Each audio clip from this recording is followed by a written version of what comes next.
Gaza का Rafa शहर Israeli सेना और उसके सैन्य वाहनों के लिए एक कब्रिस्तान साबित हुआ है, जिसके अलग अलग इलाकों में मौत आईडीएफ के जवानों का इंतजार कर रही है। रफा के चप्पे चप्पे पर हमास के लड़ाके इजरायली सेना के ऊपर घात लगाकर बैठे हुए हैं और जैसे ही आईडीएफ के जवान और उसके सैन्य वाहन हमास के रेडार पर आते हैं, वैसे ही उनके ऊपर हमास हमला कर देता है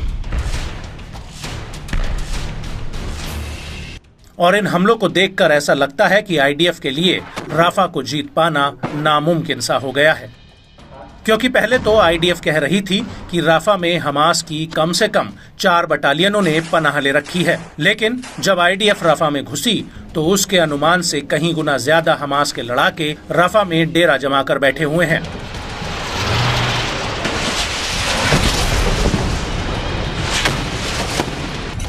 और यही वजह है कि अब राफा के याबना रेफ्यूजी कैंप में हमास के लड़ाकों ने इजरायली सैनिकों पर एक बहुत बड़ा हमला किया है। यह हमला फिलिस्तीनी इस्लामिक जिहाद की सैन्य शाखा अल-कुद्स ब्रिगेड ने किया है। अल-कुद्स ब्रिगेड का कहना है कि उसने याबना कैंप के बीचों बीच असॉल्ट राइफल और एंटी टैंक गोलों से इजरायली सैनिकों पर गोरिल्ला स्टाइल में हमला किया है। अल-कुद्स के लड़ाकों ने एक बिल्डिंग पर रॉकेट प्रोपेल्ड ग्रेनेड दागे हैं, जिसमें आईडीएफ के जवानों ने पोजीशन ले रखी थी और अल-कुद्स का दावा है कि उसके हमले में इजरायली सैनिक मारे भी गए हैं और घायल भी हुए हैं। इसके अलावा अल-कुद्स के लड़ाकों ने याबना कैंप में घुसने की कोशिश कर रही इजरायली सेना के ऊपर मोर्टार गोले और 60 mm के गोले दागे हैं, जिससे आईडीएफ को तगड़ा नुकसान हुआ है।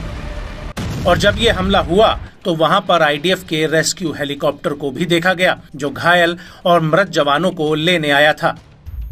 अल-कुद्स ब्रिगेड का कहना है कि उसने नेट्जरीम एक्सिस में भी इजरायली सेना के एक रणनीतिक रूट पर हमला किया है, जो उत्तरी गाजा को गाजा के दूसरे हिस्सों से अलग करता है। यह इलाका इजरायली सेना के लिए सप्लाई का मेन रूट है।